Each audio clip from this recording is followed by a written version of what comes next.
Nice. All right, so how many people do we have in here? Just There's out of about like curiosity. 7, 8 or something. 1, 2, 3, Oh, 4, nice. What's going 6, on, 7 guys? people. Yeah. Yeah. All right, What's up, and everyone? I'm pretty happy that we're recording this one too, just so in case people can't show up, Yeah. they get to watch it in the section and ask whatever questions they want. So, We'll make sure to yeah, record what's all up, these, everyone? and we'll make sure to record these in the future for sure from now on out. So Yeah, we want these to become a more regular occurrence over the next, you know, however long we're going to be doing this for before the launch anyway. So definitely make this, like you said, at least 2 or 3 times a week. So yeah, what's up, guys? We are going to be looking over my what was it, the 109 bounty I won on Stars, I think a couple weeks ago. Most of this stuff should still be pretty fresh in my head. I don't think I've actually reviewed this tournament yet, so this is going to be the first time I'm looking back at it. I pretty sure I also haven't run any hands in it. I'm going to try to go through as many of these as we can, and obviously we're going to stop because I'm going to be asking Steve as well for his opinions in a lot of spots. So we might not get through the whole thing, and then we can also, what we can do is we can either run a spot if you guys really want to see it right now, or we can just like pick out a couple hands that you guys might want to see a little more, like a deeper dive into it, like with some solver work, and I could actually make like a separate video doing like 2 or 3 hands from this hand history, whatever you guys want to do, really. yeah. So we'll kind of what Kurt was saying. Yeah, we'll explain things from our theory perspective. Oh, I'm not. Good to go, Steve. Sorry, I muted myself. What I was going to say is, yeah, we're going to explain things from our perspective without, I guess, just our knowledge, our knowledge base, and then if there are spots we want to dive more into, we can look at it from a solver perspective and actually throw it into the solver. Right. So, and again, that's kind of a good way to look at hands. Like you always want to be looking for reasons why you're making certain decisions. You kind of don't want to just blindly, do things. That's gonna not only help you become a better poker player, but it's gonna help you get maximum value out of solvers, because a lot of, like, if you're making proper assumptions about why it's doing things, and that's just going to help you in general in like tricky spots. So anyway, we're just going to try to go through as many of these as we can. Some spots aren't going to be very relevant. I just have all the spots marked that we ended up seeing a flop with. I think we have about 115 hands to go through. So yeah, we're just going to kick it off right now. And here we can probably ISO at a certain frequency, but just decide to check back here. Yeah, seems fine. I don't think there's really any reason for us to start betting this hand now. We're probably going to end up bluffing at some point, but this hand doesn't really like double or triple barrel very well. This board's also not very great. Gonna check one more time and probably just pure bluff when given the chance. On the river, we have essentially the worst hand we're gonna have, so I think we should at least go for bluff at some point here. And get called by the Queen 8. I think that's pretty, self-explanatory, right, Steve? We don't need to dig into that one too much. Yeah. I mean, you just put a little bit on the turn there, right? I was looking on the river. On the river. So I stabbed on the river. Yeah. Yeah, it makes sense. I guess I should ask you what you wanted to do here. I'm not sure if I've looked this spot up, but I think at 50 bigs. Oh shit! What did I just do?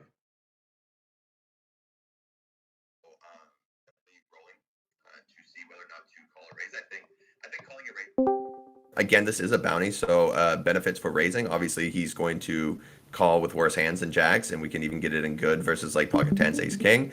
And so like 3-betting's good there. Calling would be good because we are really disguising the strength of our hand. So if anybody decides to like squeeze jam, we have like some hands that can call and then also call off versus a squeeze jam. And when we are trapping in bounty tournaments, it's more valuable to be trapping in bounty tournaments if people are playing aggressively pre-flop anyway. So definitely want to mix with a hand like jacks here. Yeah, I mean, and then probably come closer to like a pure 3-bet with like, kings plus, and then queens mostly 3-bets as well. Yeah, I'm probably 3-betting this like a little more than I'm not, but I think this is perfectly fine. I think most people are, honestly. Yeah. So I agree with you though, because I think in bounties people do probably 3-bet a little more aggressively too. So there's a good chance someone will come in with a squeeze, or maybe not like it's right. Yeah, go ahead. Exactly. All right. So button calls as well. Checks to us. What do you want to do here? I think you can kind of take a mixed line here. I think betting like a third pot isn't bad, or probably checking's not bad either. I feel like you can kind of just take a little bit of a mixed line here. Obviously, the board's not tremendous for us, but also a board we're probably going to be ahead on a decent amount of the time. But some people could have many 10x's, many 8x's, some pocket nines. not as many uh, diamond cards because they're gonna have more suited cards than anything else. But there could be some like pocket sixes with the diamond and fives with the diamond, or So I Yeah, think so a couple things here, really. One, I'm not sure what our betting frequency is here, and this is why I'm going to be excited once Odin releases their multi-way solver, because I'm not sure what our betting frequency is in general in this particular spot. For one, I'm going to say I expect this guy to check very high frequency. This board is probably going to be better for a flatters range. Flatters are going to have like more suited cards and like pocket sevens, pocket eights in their range, as opposed to this guy who's probably going to be opening like a lot of broadways, like big pairs, stuff like that. So in general, I think this guy is just going to check a lot. I think what you said about possibly betting or checking, I think both have merits. Like this hand can definitely be good here on the flop, and it could use a lot of protection. But at the same time, like there's a lot of really bad turns for us, even if we have the best hand. So we're not necessarily like ecstatic to be getting money in here, even though we likely have the best hand. So I definitely think we can kind of mix it up here. Not sure what I did. I'm kind of fine with either or, and I think the small size is probably good, like you were saying. We definitely don't want to be dumping a lot of money in here, and if we're betting this big on a board like that, then they're gonna have an easy time like getting rid of, like, let's say if this guy flats a button with like ace eight of hearts and we bet like 400 here, I'm probably folding ace eight of hearts pretty easily in this spot. yeah, But if we bet like 150 here and we have ace eight, I'm probably like, fuck, like we probably still have to call, but like this is a really gross board, like guy betting probably had something decent. So it just forces your opponent to keep the weaker parts in their range by betting small on a board this wet. So yeah, I think that's fine. Also, probably don't want to be check raising here with this particular hand. I mean, we could, but essentially, if we're check raising, I'm not even sure if we can call versus a jam because we can easily be dead here. Uh, so yeah, it's kind of a tricky spot. I think I like the check call a little bit better. He's also betting like half pot into two people, so I'm thinking his range is still going to be pretty strong as well. No, on the turn, I think we just have a really easy fold.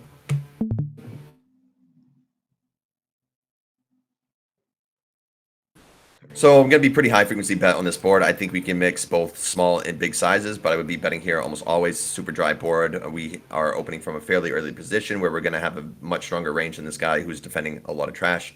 So we can just be really aggressive on a board like this. yeah, on point there. What gets interesting is, what do you like on the turn? Well, this is a really interesting card. So I personally like going big sizing here, somewhere between, I think three-quarters pot is fine, but I also think an overbet could be fine on a board like this. I guess the only thing I'm not pumped about an overbet is the guy has like a five, could have like a 5x of hearts, like a 3x of hearts. Like I think if you're overbetting, you have to be going with it. I'm pretty sure.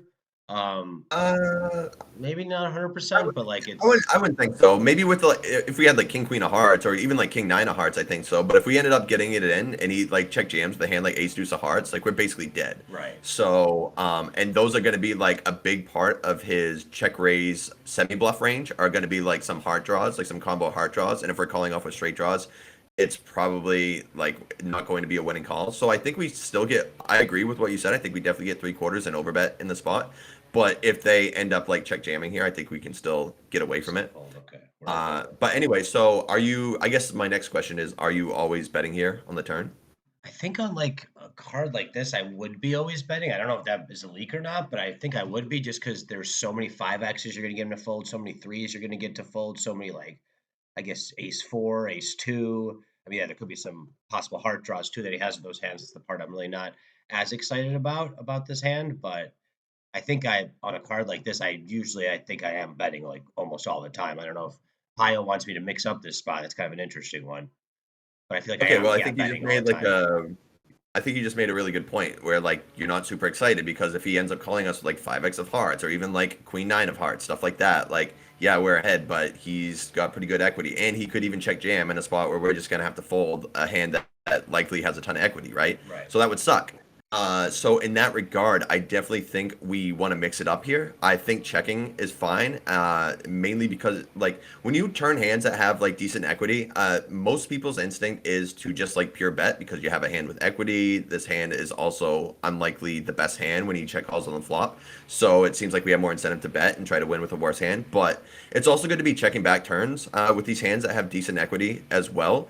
because, like you said, it would really suck if we have to bet fold a hand with this much equity, and also that strengthens our check back range. So if most people are just betting like every single flush draw, every single straight draw here on the turn, when they check and those cards fill in on the river, you essentially never have those cards in your range, which means your range is going to be way weak, and big blind or the guy out of position here can essentially just bet like any two cards, and we're just gonna have to fold because we're not checking back a strong enough range. You know what I mean? Right. So like we're gonna have some like Jack X checkbacks here. We're gonna have some flush draw checkbacks. We're gonna have some straight draw checkbacks.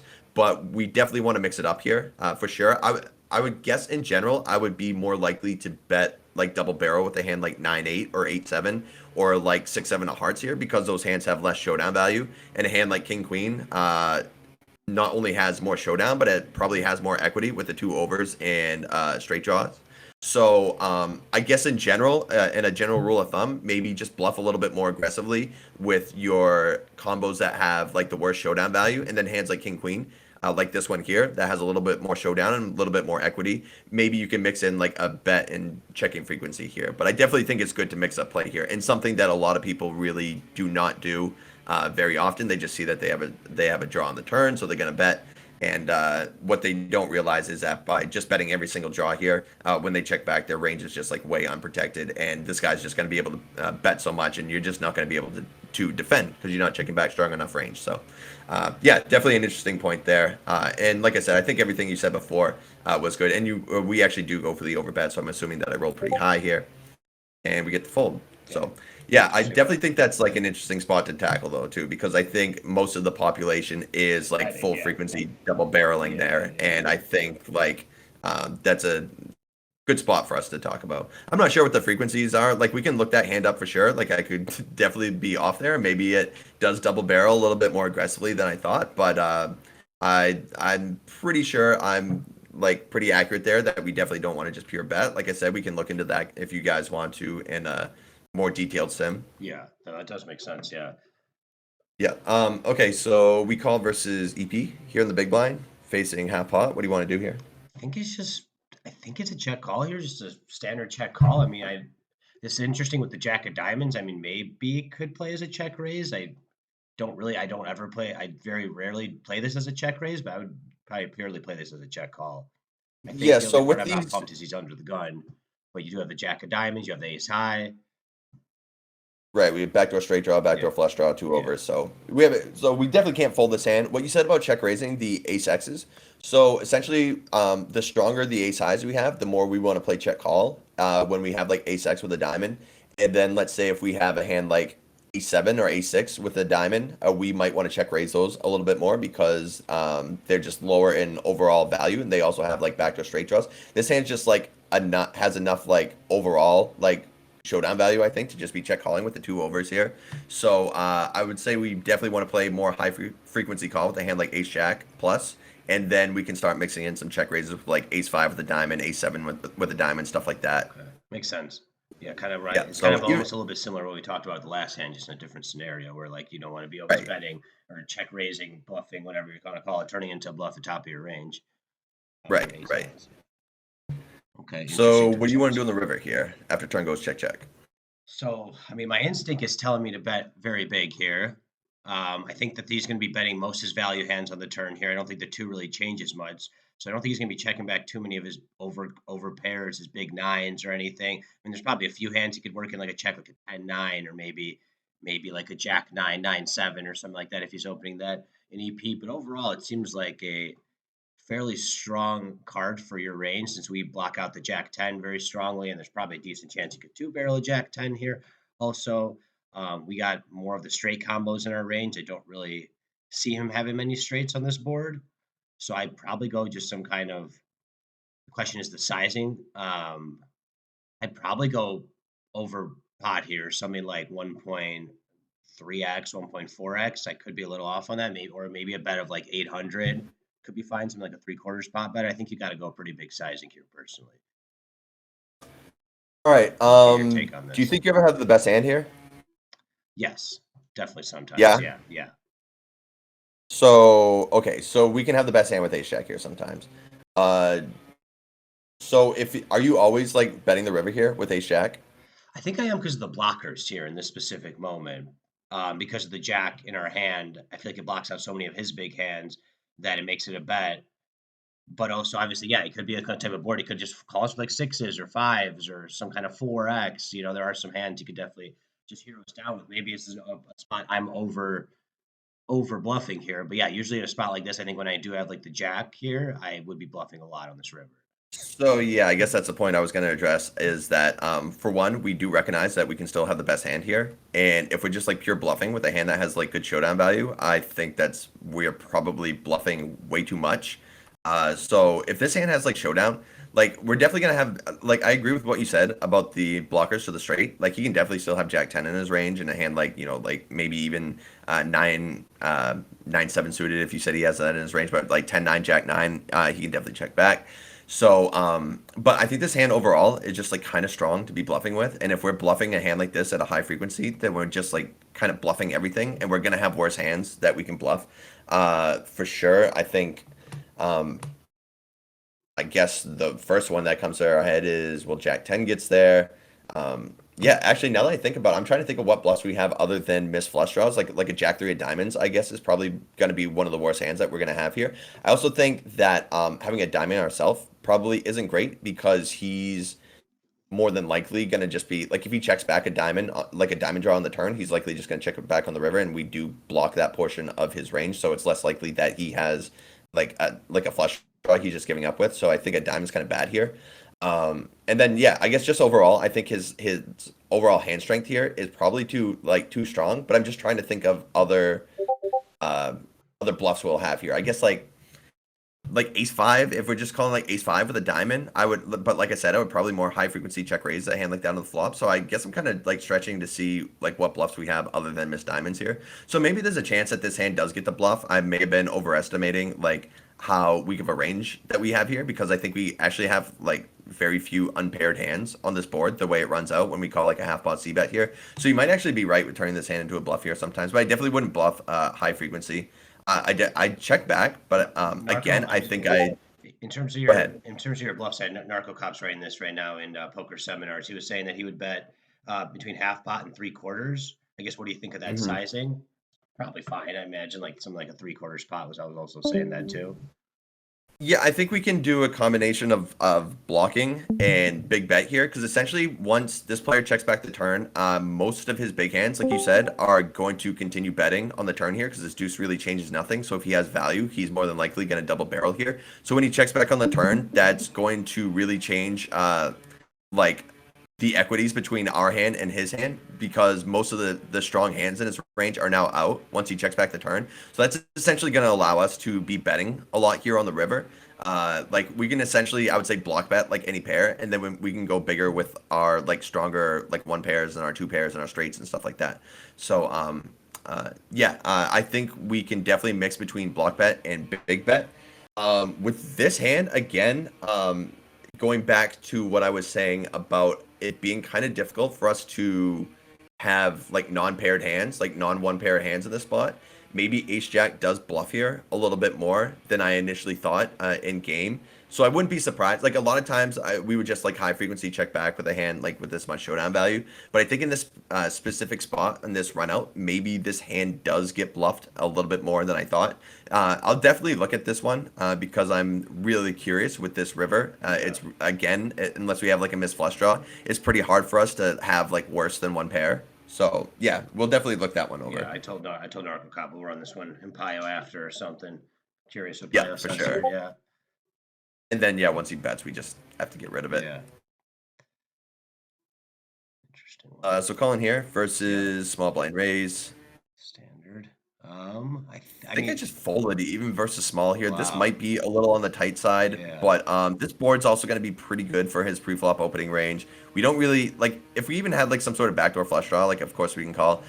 In general, I think this might still be a float, but also I don't think that people ISO as wide as they should be here. So I think when people ISO, they're a little bit more weighted towards value hands and like stronger hands than they are like having like let's say like 9-3 of hearts here. You know what I mean? Yeah. I think most people are just like limping hands like that. So I do think this range is a little bit stronger than it normally is, and that's usually why I'm kind of okay. Like even though the price is really Yeah, good, we have yeah, ace yeah. high, we have backdoor straight. Yeah, even though So your odds yeah, are like, it's tight yeah, for yeah, sure, but yeah. I don't hate it. Right. Yeah, the MDF in that spot obviously seems like a snap call, but you know, you don't always have to follow that in every moment, especially if you feel like you got some kind of, I guess, general read on the field, like you're saying, you know, or general read in certain situations how people are playing. Right, right. So here, I guess we're betting pretty aggressively. I Yeah, think we can bet I both imagine we're just, small and big sizes here. yeah, I imagine you're betting. This is a spot you're just betting your whole range on. Yes, yes, Strong for range sure. advantage, yeah. So either, yeah, some kind of between either a quarter pot bet or a three-quarter pot bet. So Right. You could probably even mix some over bet there, but I really haven't incorporated that in my game yet. gotcha. Easy check fold here. Interesting one What do you do here. here? Is this a bounty? This is a bounty, right? Yeah, it is. Okay, okay. Then I'm probably flat. If it wasn't a bounty, I'm curious how often you're going to be. Is it still just mostly a flat? It'd probably still be just playing as a flat, right? And a non-bounty I here. think this mostly plays as a flat, like Queen 8 suited gets in there a little bit more, like Queen 8 suited, King 7 suited, stuff like that.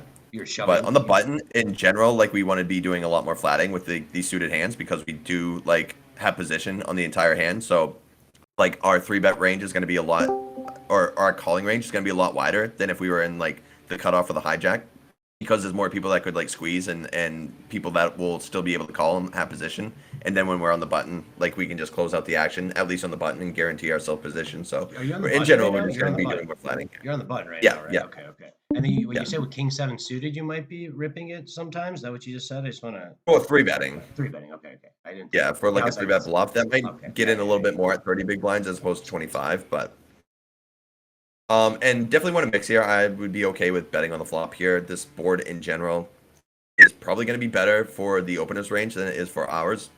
That being said, I'm still going to have like traps with like pocket aces here, pocket kings. I'm going to have some ace 10 suited here, some pocket twos. So I definitely have some strong hands, but we don't want to just be betting like pure with a hand like this. And pretty easy fold on the turn. But yeah, definitely would roll for a bet on the flop. And so this is essentially like I have 9 big blinds, I think, if I only have the minimum bounty. It's like I have 1,400, I think. Can you do you want to really quickly say how to do that calculation? Well, so what's difficult about it, especially doing a review, unless we can see the actual number of the bounty on each player's head, it's going to be hard for me to do Well, I guess just from each individual stack size. in terms of your So stack what I size, can, yeah, just talk about your stack size. Like, okay, let's say this is a 109 bounty builder, right? I don't remember. Let's say it's $50 bounty, okay, okay, whatever it okay. is. Yeah, yeah. Just say how you So, calculate so anyway, in this tournament, you start with 5K chips. It's a $100 bounty, so everybody starts with a quarter of the buy-in for the bounty on their head. So it's like if it's a $100 tournament, your bounty is $25. So whoever knocks somebody out, their bounty is worth $25 right there. So if your bounty is a quarter of the buy-in, then essentially like a quarter of your stack is out of play. So you start with like 5K chips here. Is a starting stack in this tournament. So we're down to 2,600. So a quarter of 5K is 1,250 chips. So essentially, we want to act like, since there's that $25 bounty on our head, people are going to call us like we have 1,250 chips Yeah. less than we actually have in our stack, because there's that much more incentive to play for the bounty in that spot. So in this spot here, I take off 1,250 chips. That's essentially like I have 1,400. So it's like I have 9 big blinds here, and I would proceed to jam this hand as if I had 9 big blinds here. Yeah. I'll try to do that out a little bit more detailed, but I guess for the starting bounty, that's as simple as I can get it. And if you guys have any more questions on that, we can go over that in the future as well. But I think that we could make a whole section out of bounty spots here. Right. But And I just want to emphasize that like people really do think about this a lot when they play bounties. Like this is a very common, like you'll see people calling you way wider and you're like, oh my God, why did he call me so wide on my like 30 big shove? And then you realize, oh, I actually have like 18 bigs effective if I calculate it right, correctly, you know? right. And bounties are massively misplayed. I do like not really like the bounty format in general, because what it does is it takes money out of the top of the prize pool. And if you're a stronger player, you obviously want the majority of the money at the top of the prize pool. But on the flip side, the bounty games are much weaker because I guess weaker players enjoy like playing bounties more, because you don't have to make the money in order to cash. I mean, in general, that's a good theme. Like, it doesn't have to just be a weaker player. Like, more conservative players can take, that same approach basically, because like, yeah, you're not going to be like losing as much as you normally would if you were playing a $100 tournament, because you get to win back some of your money potentially before even making the money. So that is an attractive appeal. But if you are a stronger player, you obviously want the majority of the money at the top of the prize pool. But the point is, these games are really soft because a lot of people are attracted to them, because you can make your money back and more before you actually cash in the And tournament. they've So gotten a lot more as long as popular. like, I just was gonna say go real quick, ahead. they've gotten a lot more popular over the last 4 or 5 years. Like I've certainly noticed. Like I feel like Oh yeah. 2016 they were barely existing. Now they're like everywhere. And there's just PKO series that happens that are just like purely PKO series that they run on like Party and Stars sometimes. And yeah, go ahead. Yeah, so people like really flock to these events, and I think I just saw like ACR finally adding some of them, because they mostly just have like the regular freeze out payout Yeah, structures. yeah, So, but yeah, Stars and GG have been running these like crazy, and these are always the ones that get the biggest prize pools. So you basically just got to go where the money is. yeah. Again, it's kind of hard to know the spot, because this guy could have a minimum starting bounty, or he could have like a 3x starting bounty. Like we have Yeah. no idea. This is what kind of sucks about doing bounty tournaments in a review. So I'm just gonna assume like I was getting the right price to call Yeah, here. so I mean, you would be getting at least like whatever. If he had a starting stack, he says like 1,500 chips when it comes down to it. So Right, right, right. So I guess that's why this guy's spot might seem a little bit aggressive to some of you, but kind of what we're talking about is this guy has 1,500 chips. If you take off that 1,250 or whatever it is, I think he has about so it's like 1,500. nine big blinds he would Yeah, have here pretty much, yeah, and 8 to 10 Ace big seven would blinds. definitely make the cutoff here.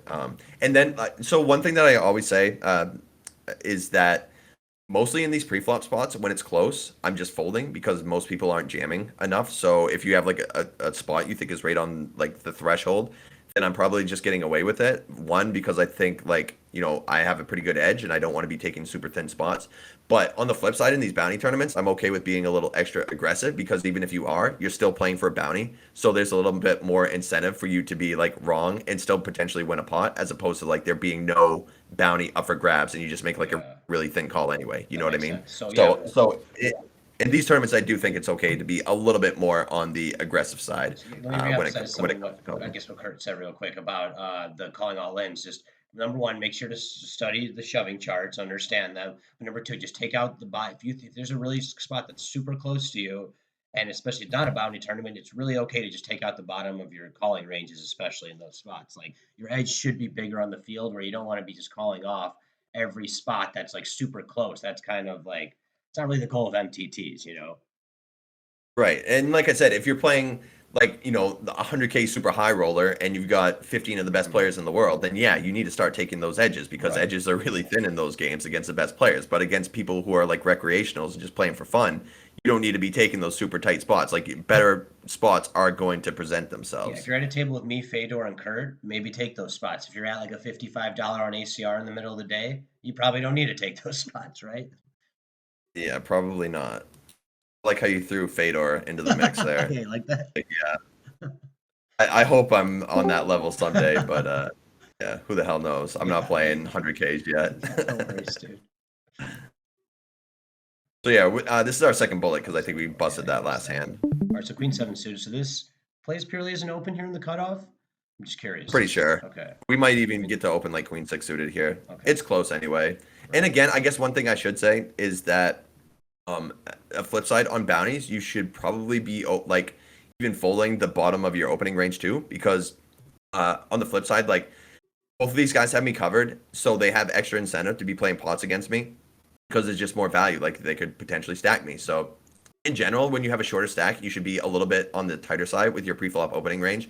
And then with the bigger stack, you can be a little bit more aggressive, both with your opens and for your calls when players have less chips than you, because you get a chance to play for the bounty. So, yeah, but Sense. anyway, so this is definitely on the loose side, but I think it's fine.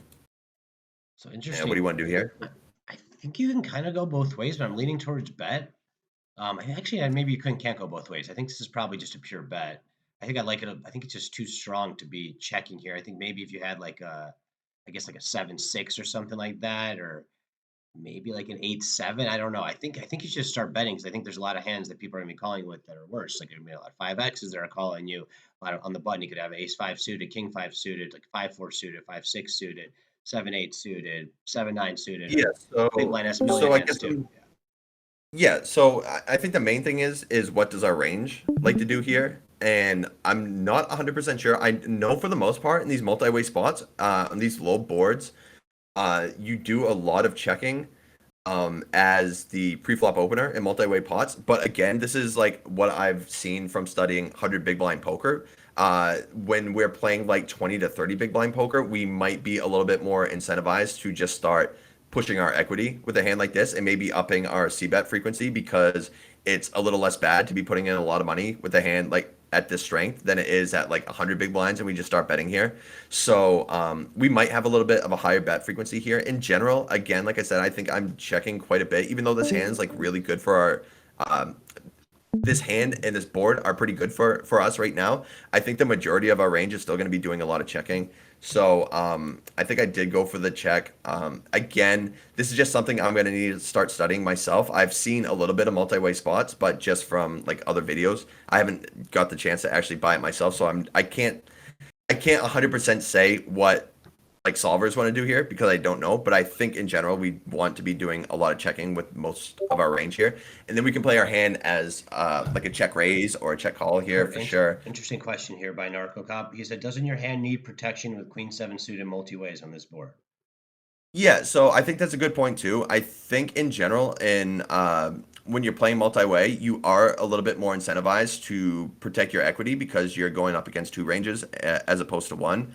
So, like when you check back heads up, there's you know you have more of a chance of actually showing down the best hand. So I do think that's a factor, but we also need to take into account like what our range mostly wants to be doing on a board like this. And I'm going to say the majority of the hands that we're opening are going to be like a lot of Broadway hands. And this board is really bad for the majority of our range. So, like, yeah, we have a hand that's like pretty good and needs a lot of protection.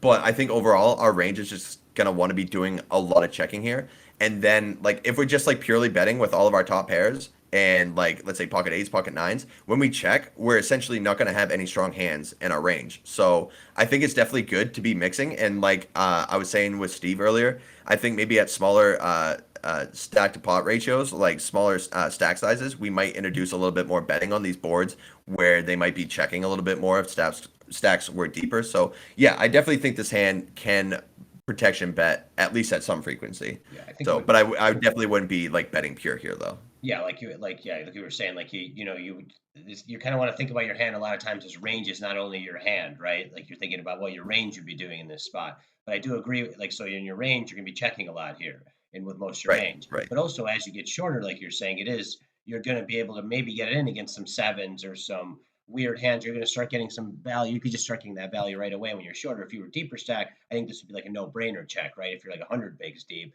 But when you get like 20, 30 bigs deep, yeah, you could definitely start mixing in bets. I definitely agree with what you're Right. saying, Narco Cop. So just not seeing a solver for this spot in general, like I said, I have no idea what it is, but the fact that I think both options work and they both have reasons for doing them, I think both would end up, making their way into a solver. So, and that's kind of like a way that, like, if you're kind of curious about a decision that you're making, just say, okay, what benefits do I have for betting? What benefits do I have for checking? If you come up with reasons for both, then you should probably mix in both. You know what I mean? Yeah. So, but it's just good to get yourself thinking in that mindset where, like, okay, like, do I have reasons for doing this and do I have reasons for doing that? That in general is going to have you making better poker decisions overall, even if you're unsure, what you're actually supposed to do in the spot. Yeah, like it's probably one of those spots where like the general population who doesn't study solvers is going to be betting here a lot because they just see a top pair, nice kicker.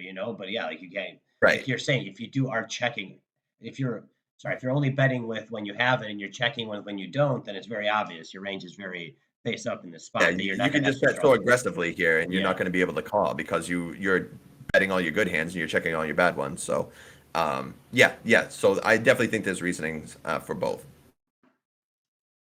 And on this turn, I think we probably could get some bet, but the point is, like, for one, if we do have the best hand, this hand doesn't need protection. For two, it's good to have some diamond draws in our check back range. I would rather be betting some unpaired diamonds, mainly because this hand does have showdown, and it can easily call versus any bet here. So it's nice to have hands like that in our calling range where we don't really have to think about anything.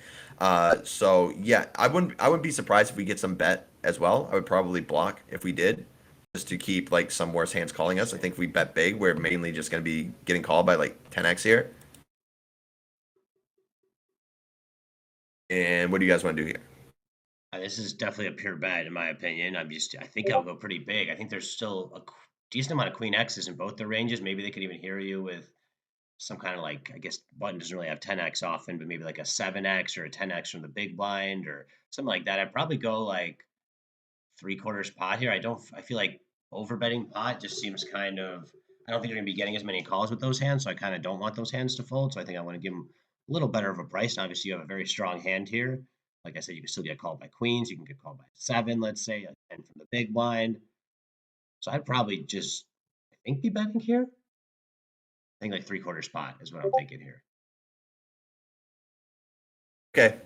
So first off, is this player's range uncapped? Can he still have 4-6 here? Yeah, He still have pocket threes, pocket fives, pocket sevens. yeah, right. Okay. Yeah, He might I would say. I mean, squeeze sevens versus me, but he definitely has pocket fives, pocket threes, like 7-5 suited, 5-3 suited. yeah, Oh, yeah. Anyway, yeah, I agree with bottom that. line is his range is still uncapped. So I'd say if anyone's like both of our ranges are actually uncapped here, we can definitely be checking twice with a hand like pocket fives, pocket sevens, pocket tens even. So I think both of us have uncapped ranges here once we check twice because we're not just betting pure with the top of our range on this board. We already established that. I think if anybody does have a capped range, it's this player because he's likely betting all of his sets on the flop. Like you said, he's going to bet most of his 10x here on the turn. So this player, like the best hand he's going to have here is probably like Queen X once we get to the river. So, so a couple things here, I guess. What you said about like betting pure here on the river. I probably am not doing that, mainly because I think it's definitely good to be betting on the river for sure, because we likely always have the best hand, and we can certainly get called by a queen here. The point is, it's just kind of hard. One, because we have a queen here, so it's less likely that our opponent does. Chances of us getting called are worse. On the flip side, I like checking because if this player does have a hand like, let's say, queen jack, king queen, he's always going to bet here on the river, right? And you come in with the check raise then. I mean, if the button's Right, betting, right? right. So we can actually play a bigger pot here and put this guy in a pretty tough decision with just one pair. And then we can turn a hand like, I don't know, maybe like 5-4 suited into a bluff or something like that. You know what I mean? If we want to have a bluffing range in the spot. So anyway, I definitely agree with like betting because we want to get value when we have a strong hand. But I also think checking is a decent option, mainly because we block the most likely hand that our opponents are either going to bet themselves or call for value. So we want to give them a chance to either bluff with a hand that's just completely miss this board, or to potentially get more money in against like a one pair like queen jack, king queen.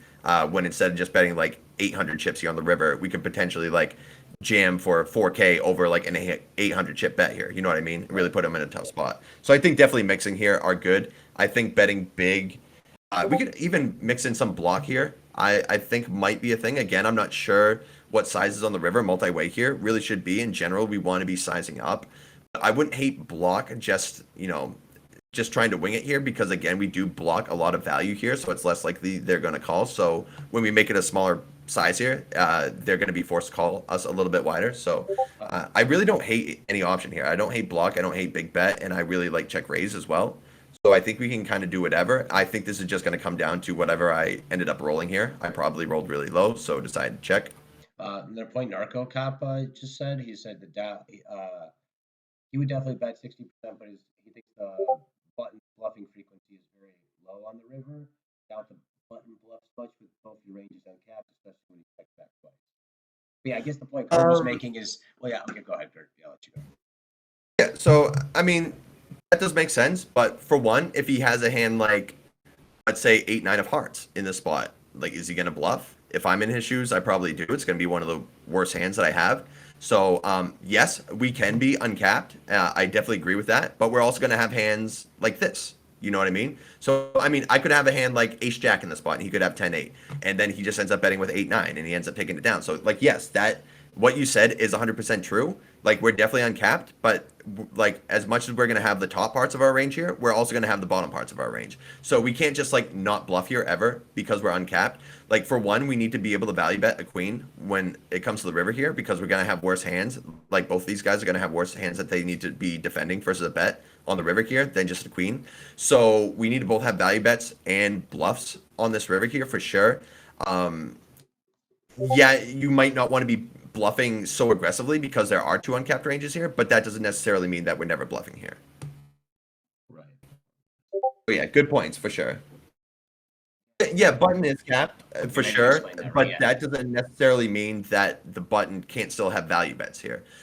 Like he's still gonna have to have bets here, and like let's say if he's so worried about someone like check raise bluffing, like if he thinks his opponents are capable, like you're still gonna be able to call with those hands sometimes. You know what I mean?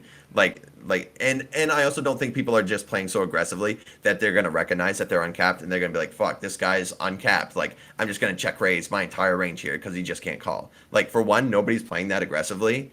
Right. Like I think it would be really gangster, but I don't think the days will ever happen where people just recognize those spots like that. Yeah. But like it definitely shouldn't discourage you from betting for value and bluffing just because like you have an uncapped range or because you have a capped range and your opponents are uncapped. I think this is one of those spots, like Kurt was saying, that you can go with a variety of options. And I guess kind of what you're maybe noticing is some of these spots that seem very obvious, like they're clear bets, might not be always like you just have to mix. You have to mix. Like it's not like always 100% bet. It could be like 70% of the time you're betting, or and 30% of the time you check, or whatever it is. And you just have to remember that a lot of these spots, like some of them are like mixed ranges, and that's actually why you use the randomizer, right, Kurt? Because there are these Well, spots. again, it falls back to are there benefits to every option that we're going through in our head right now? Are there benefits to checking? Yes. Are there benefits to betting? Yes. So essentially, if I say yes to both questions, I might not know the exact frequency, but I'll know like if I roll a lower number, I'm gonna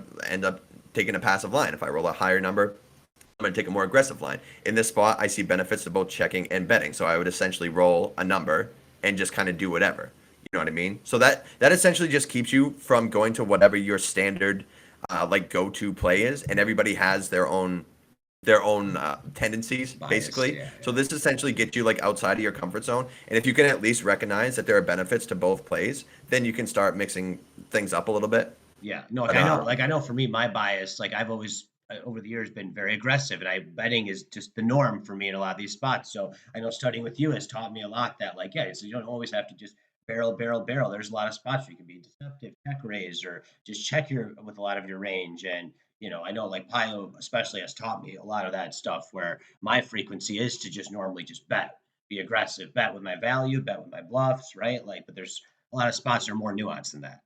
Right. So essentially, like, so I'll go back to what Narco Cop was saying is like, yeah, he's 100% right with this, and against players who are more capable of like turning a hand, like let's say 10-8 into a bluff here, then you're going to have to be a little bit more careful about how thinly you decide to value bet, and that's what makes the toughest players so difficult to play against because they're able to mix up their like weak hands and their strong hands in spots that make them difficult to play against. So like, let's say if we're in this guy's spot, and he's got king queen, like easy value bet on the river, right? Yeah, especially if these guys aren't like check raise bluffing you ever. But if you're playing against somebody who can turn a hand like if this guy has like 5-4 suited here and he check raises, like we're gonna be in an awkward spot here with a hand like king queen because like yeah he can have the nuts, but we also know he's capable of bluffing. What we see in most like lower stakes games is people are just going to play their ranges like super face up. They're going to bet when they have it. They're going to check when they don't. And that allows you to value bet more thinly against players like this because they essentially play their range a little bit more face up. So what you say, a narco cop, is definitely true. Like you definitely want to be worrying about your range when you're playing against capable opponents who are like capable of turning hands into bluffs and also disguising the strength of their value hands. But against most like $2 to $10 players, they're just going to play their hands kind of face up, and you can really kind of like value bet them to death because they're not going to be disguising their range enough. Yeah, makes sense. All right. Sweet. Interesting one. All right. I think this still places a pure check call. He's betting very small here. Your odds are very good. It sucks you're out of position, but you have a backdoor Agreed. spades. Probably too strong to be check raising with as well, Check fold and here. probably just pure fold here on the turn. Yep. All right. Interesting. Okay, check back. Interesting. I think he can have probably some checks on this board. I would still be pretty aggressive from his position. This board's pretty disconnected, and the rainbow board is going to be better for him. It's going to be harder for me to flop any kind of flush draw that I can continue with. Yeah, it seems like a spike. Going to be close to pure checking on the ace here. This card's going to be a lot better for him, especially when he just checks back on the flop. So in general, we're going to be doing a lot of checking on this card, and definitely can't be folding yet versus a small bet.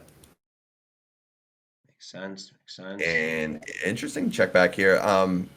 Probably a little on the weak side. Like when he bets so small on the turn, like I'm gonna have to defend like a lot of weaker pairs and even like some king highs here. So like if he bets like really big on the turn, I wouldn't mind him checking back on the river because my defending range is gonna be a little bit smaller or a little bit tighter. But when he bets so small, I'm gonna have like essentially every pair and some king highs. So I think he definitely probably missed a street of value here on the river. Yep. Agree with that. Interesting one. Okay. Just like the same exact board Yeah, kind of yeah. as the last He one. checks back Same again. exact spot. Interesting here. All right. I'm curious to tell you, now that we've been talking about all this, I'm curious what your line is because it feels like a pure bet to me, but I'm not sure with the club if it is as much because obviously you can still be pushed off by a lot of other hands like a jack 10 of clubs, ace 5 of clubs, ace 6 of whatever, all those kind of hands. So I don't know if this always plays as a bet. That's kind of what my instincts telling me, but I could also see some arguments for maybe check calling here. So I think with, But, and I would consider, even though we have an open ender here, I would consider this one of our weaker bluffs because if he ever does like turn a flush draw, like some of our outs are going to be, putting us in some pretty bad trouble. Like if we have the 6 of clubs and he has a club draw, that's going to put us in a tough spot. So essentially, we want to be betting more with our like weaker to mediocre draws because they're not strong enough to check call with. And I even think this probably one hand of those, yeah. I was actually really right isn't when strong I enough. said that, I thought of that, and I'm like, wait, no, it's probably like 7-6, 10-7 might be where you start betting in this spot. Maybe like Jack Right. 10 would be where you So start checking or something, right? So, essentially, like we would want to be checking back more, like let's say Ace 5 of clubs in a spot like this. One, because it has more showdown, and two, like we could play it a lot more aggressively because we had that hand has a lot more equity than a hand like this does. Right. And we could even like end up calling it off if he ends up jamming. But so I would more than likely like be betting more of like 7-6 of hearts, Jack 10 of hearts, stuff like that, and then be mixing like some like 10-6 of clubs here as both a bet and a check raise. Just like our outs that our draws that have a little bit more equity and are more weighted towards club draws, I would be playing those a little bit more as a bet or check raise. And then I think with these hands, they mainly just want to bet pure. I really hate this size here, honestly. I don't think this size is good at all. So we probably get some block here once he checks back because again, I don't think he's going to be checking back a ton of like really strong hands here. I guess he can check back like maybe some pocket aces and some like 9-7 suited here, maybe some like 8-7 suited stuff like that. But other than that, I think when he checks back, his range is going to be like fairly capped here. At 20 big blinds, honestly, like if he is going to have a checking range here, he should be checking like pocket 9s and pocket 8s at least at some frequency. So because essentially like he's still going to be able to get stacks in off 2 streets here. So I don't necessarily think he's always uncapped when he bets here. So I think maybe I'm a little bit more okay with adding some block bet here. I don't know if I like it in particular with this hand so much. I would rather block with like some stronger like club draws and some like 9x, some 8x. But in general, I think we probably want to be going bigger here and down this river. I mean, I think this is just a rip on the river. I obviously there is some king. There's definitely a decent amount of queens he could have in his range, but I think so many things miss on the river. You block out Jack 10, you would have bet the flop here very likely with the Jack 10. I think a lot of like an ace 5 misses if he's calling with that, like a 6-5, maybe like an ace 2. But I mean, he probably shouldn't be calling with an ace 2, but maybe there's a lot of hands I think you're going to be able to get him to fold, obviously, other than a queen X. And I think that you're blocking out a lot of his very strong hands here too. So he just said this is like the bottom of your range too. Like you don't have anything, so it seems like the perfect spot to turn into a bluff. You got the about 1.4x shove here. That's my instinct So, here. well, I'd like I to guess this is say. essentially, other than like ace 5 of clubs, I guess this is actually going to be one of my stronger hands because like I have 7-6, 7-5. Those are worse hands than this one. Right. And then if I like was betting the turn with like queen 10, queen jack, like both of those hands get there on the river. So other than like ace high of clubs or king high of clubs, this is going to be one of the stronger hands I have. That being said, I'm still like bluffing this like pure. The question is like what size do we go? And I wouldn't be surprised if there's like a lot of block bet on this spot because 800 something either. Yeah, like I don't really mind either yeah. size. Yeah. I think essentially a hand like 10-9 still wants to bet here for value So we definitely still get some block bet because that's going to force him to call with a hand like ace three, ace four, a little bit more like pocket seven, stuff like that. So I definitely think we get some block here on the river. Also, like I said, with the queen here, like a lot of our semi bluffs are going to be like queen jack, queen 10, jack 10. So on this queen, like a lot of those cards are going to get there on the river. So it's essentially pretty hard for us to have non-paired hands here. I'm even going to give up a fair amount with like ace five of clubs, ace six of clubs, because I think bluffing our clubs in this spot are pretty bad. So, essentially we're not like when we bet here it's going to be pretty hard for us to be unpaired, so for that reason I think we do get a lot of block bet here on the river. I would assume we probably get some big bet to overbet jam as well, but I think we probably primarily go block bet here. I'm not 100% sold on that. Normally when we see spots where it's hard for us to not have pairs, then we see a lot of block bet being introduced because essentially we have like very few bluffs. So when we have very few bluffs, we don't want to be betting very big, both because we're gonna when we have like a good hand, we're gonna force him to not call down with the weaker parts of his range. And then when we're bluffing, we also don't need to be betting very big because like we're just gonna have so many value bets here and very few bluffs. So that allows us to use a block bet size. That being said, I'm not surprised to see a bigger size here. I think just as a general rule and thumb, like people are like, oh, I've got a bluff, I want to bet bigger here. Like that's still fine. And I think that's essentially what I was thinking in the spot. But I wouldn't be surprised if we do see like a lot more block bet being used here than anything. So yeah, interesting spot here for One of the sure. things I kind of think what you were going off of too that makes me want to bet a little bit bigger, although I do see the argument for both sizings, is he will call you with a lot of his bottom of his range when you're betting smaller here, like his 4X's, his 3X's. right. And because I think people do like really see like those bet sizes and be like, oh, I'm getting a better price, I have to call. And Right. yeah, in theory, that is correct. But I think the way like solvers play and the way people play, solvers will have like a lot more blocker bet bluffs in this spot than people actually will. And you can even see me, like I think like the best play here is probably block, and I'm still going on the bigger size here. So like in theory, like I don't think this bet probably works, but in general, like you said, people will see like, oh, I'm getting a better price. I'm gonna call it ace three, I'm gonna call it pocket fives here because I'm getting a good price. But in general, most players when they block bet, it's almost always some sort of value. I rarely see the blocker bet bluff being used. So that's I think kind of on the flip side why I want to size up a little bit here because they're just going to see like they're getting a worse price and they're just going to fold that part of their range. So and that might be fine too as well. Yeah. Logic behind both sizings, I feel like. Right, right. Okay, I think this is just This spot's closed. I think we just play like a lot of we play very few calls in this spot here. Button's opening range here is going to be like at least 50%. So that means he's going to have a lot of trash here. I also think he's going to call with worse hands like this. Than this. I don't see him folding a hand like Jack down of hearts here. So even if this hand does get some call, which I don't think we do much calling here in general, I think this hand's still strong enough to get it in here. Again, because the bounty format, they are going to call us wider right. than they normally would. So like more mediocre hands definitely go up in value. There it is. Yeah, this is how you win tournaments. Yeah. Yeah, right. What are we doing here? I think we are betting our whole range here. Just so we have a strong range advantage when it's we open the cutoff, bet big blind flats. We're gonna have a lot more aces in our range, a lot more kings in our range, a lot more of the straights in our range. This player never has the nuts essentially, unless he has like queen 10, which is a very small part of his range. But we also have that 100% in our range as well as aces, kings, jacks, ace king. You guys know anyway. So essentially, like he has like a lot of shit here. We have all the nuts, so we're gonna bet very aggressively with every single hand in our range here. Wow, really interesting turn here.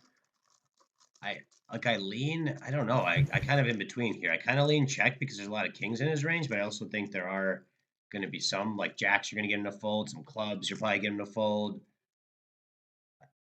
Probably check, but I'm actually very curious. These are kind of spots that are, I feel like I don't know that well, honestly. So okay, so a couple things here. I'm not sure if this hand is like pure, but I will say this. Okay, so for one, if we're betting every hand in our range on the flop, that means we're betting all our king X, right? Right.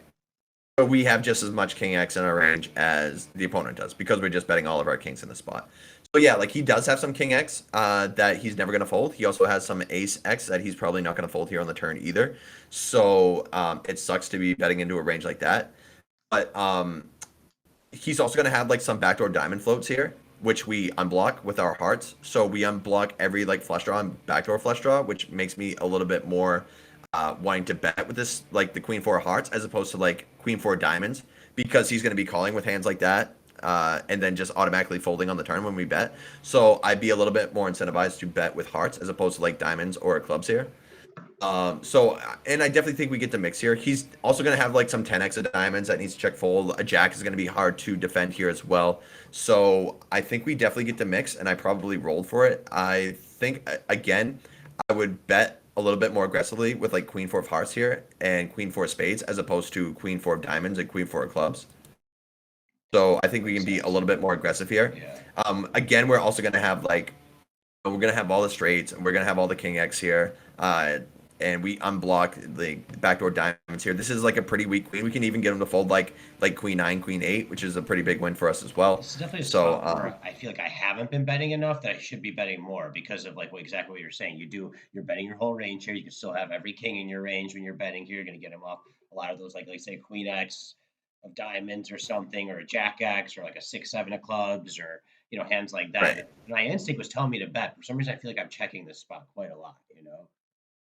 Yeah, and you're definitely gonna have like some weaker hands that you're gonna be checking back there, because like he's still gonna have like a decent, decent hands that he calls with on the flop here. But I guess the main thing is that we bet so small here on the flop, so he's gonna be forced to defend pretty wide. That's gonna include like a lot of queen X, a lot of bear like 10x with some backdoors, and then like some jack X can never fold on this board here either. So like if we bet like big here on the flop, and then we got this turn, I honestly don't know what we'd. I think we'd basically pure check back with like, or not pure check back, but check back with a lot more hands, because once we bet big, he's going to be defending a tighter part of his range. So there's going to be less of like those like 10x with back doors that are going to be flatting versus like 2/3 on the flop as opposed to 1/4. You know what I mean? Yeah. So essentially his range is going to be like a lot tighter when we bet big here on the flop. So when we bet really small on the flop, his range is going to be a lot wider, which means our double barrel,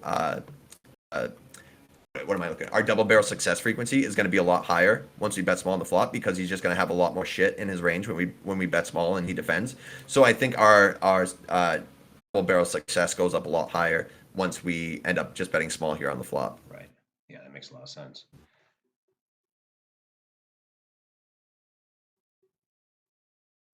Okay, well, standard check call here pre-flop. I'd say you got to defend here at least one. I wonder if this ever plays a check raise. It's probably a little too weak to check raise. I think you definitely at least got to check call though with the gut shot here. Yeah, I'm honest. I think I folded, and Okay. I'm not 100% sure on that. Doesn't seem bad, It though. is Yeah, close, yeah. especially when he bets so small. Also, like a 10's not great for us. I mean, a 10 might be okay because like he might try to rep ace king when we never have it, but we are also gonna have like a ton of 9x, so I don't necessarily think he's just gonna blow up. But yeah, I may have folded here. Okay, I didn't two fold, straights but that beat I you, do yeah. definitely think this is. Yeah, I think this is close for sure, especially with no backdoor flush draw. But when he bets so small, I think we probably have to defend every single gut shot we have, or at least close to it. Could be wrong there. And river. Interesting. I mean, you got to turn this hand into a bluff. The question is what sizing we're going to go here. I, I, I don't see him checking back clubs too often on the turn. I think he'd probably be barreling a lot of clubs when he's betting the flop here, but he definitely wouldn't, I think, be bad as a check either. You got to turn this into Would a definitely bluff. have some club checkbacks here. Yeah, you got to turn this Ace into. three of clubs. I would probably say you're stuff betting like- like about 3/4 pot here, or something like that. I think you could still be wrapping a lot of two pairs. You could still be wrapping obviously the flush. Um, yeah, and I mean, if he shoves, it seems like a pretty easy fold. Then obviously there are probably some hands he could bluff you off with on the river here, but I think overall this looks pretty strong for your range right now. And I think he would be betting with a lot of his value hands. He obviously doesn't have a straight when he's betting, not betting the turn. He's not going to have a set or anything. He's very unlikely to have a two pair, anything like that. So he's probably pretty capped at like top pair, not amazing kicker. But yeah, it's an interesting one. I think I would be pure betting on this river, especially because it's like the bottom of your. I mean, you don't have any value at all. It's the bottom of your range pretty much here that you're calling with. Okay, so I agree with you. We're probably pure bluffing this river. In terms of the strongest hands, the button can have, I think like he can definitely check back turn with some queen 10, queen 9. Yeah. I guess this like one of his stronger hands could be like, let's say queen seven suited, eight seven suited. He can definitely get to the river with those hands as well. So he does have some two pair rivers here. Um, I also think he can have some flushes here. Like if he has a hand like ace three of clubs, I think that would be a pretty sweet check back. Also with a hand like ace nine, ace 10 of clubs, those hands are definitely want to be mixing check on the turn. And again, I think most people are just like double barreling with those hands too much. So they may not have them as much as they should. But I think those hands are good candidates, both because they have a lot of equity and some decent showdown value. And it also helps you disguise some strong hands. So when you get rivers like this, if you're on the button spot, then you're definitely going to get to the river with some strong hands on rivers like this. And if you're just pure betting the turn with your draws here, then when rivers like this come, it's just going to be so hard for you to defend here, basically. And it's going to allow us to be able to bluff, and he's just going to have to fold so much. So I do think he probably has some flushes on the river, although it's probably a small part of his range. That being said, I think we definitely want a pure bluff here. How I do this, although I think people may like solvers may use two different sizes here. When I'm unblocking clubs in this spot here, I don't really want to go very big, especially if I do think he has clubs himself, because it's going to be harder for us to, I guess, really, rep a flush here. When we don't have any clubs, it's going to make it easier for him to have some flushes here. So in general, like I'm going to want to block here a fair amount with a hand like Jack 10, maybe even some 8-9 with the club here. Because when he checks back, like you said, he is really going to like be betting with most of like his strongest hands here. So even if we end up block betting here on the river and he has a hand like queen nine of hearts, I think he's just going to call versus a block. So we essentially set our price here too, and so I think that's good when he does have hands that are beating us in this spot. We get to set our price and also allow him to call with like weaker hands. If we have like Jack 9, he's gonna have to defend with like ace 3, ace 7, shit like that. So I definitely think we get some block and some big bet, and I'm mostly just blocking when I don't block flushes here. And if I have like 9-6 with the 9 of clubs, I would mix in some more big bet here because we're gonna want to bet big with some of our flushes, and then like the rest of our like two pairs, some straights are gonna mostly want to be using the block bet size here. Okay. Yeah, I like it. So I did go with the block here, and he ends up raising us. For what it's worth, I am gonna be blocking the river with some flushes here, and that essentially, like if we're only betting big with our flushes here, that's going to allow him to be able to do this, and we're just going to have to fold because we're going to have like basically like a lot of Jack 9, 8-9, like queen 6 of hearts, shit like that. That's not going to be blocking the hands that he's really trying to rep. So if I had a hand like 4 deuce of clubs, like some of our worst flushes here, I'm gonna want to probably block bet those at like a high frequency just to have some stronger flushes or some stronger hands in our range. And we also unblock, like let's say if he wants to turn a hand like ace 4 with the ace of clubs into a bluff here, like we unblock the part of his range that he's gonna want to be bluffing, and that's mostly gonna be like ace x of clubs, king x of clubs in spots like this. So we essentially put like some stronger hands in our range here that are gonna be able to call if he ends up bluffing the spot ever.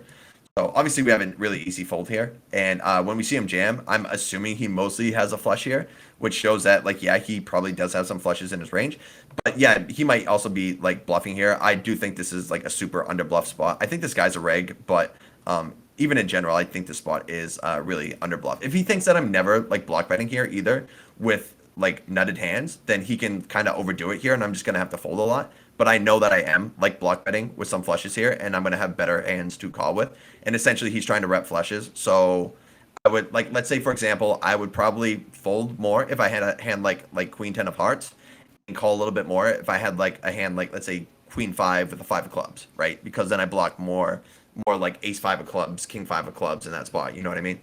Yeah, makes sense. I mean, yeah, So I could see both sizings. Yeah, like you said, third pot blocker bet does make a lot of sense with everything you just said, and I could see sometimes working in a 3/4 pot bet. But yeah, I agree. Maybe with the club, it's a little bit better to be doing that when you have one of the clubs blocked out. right, because then you block more of the top part of the Yeah. range.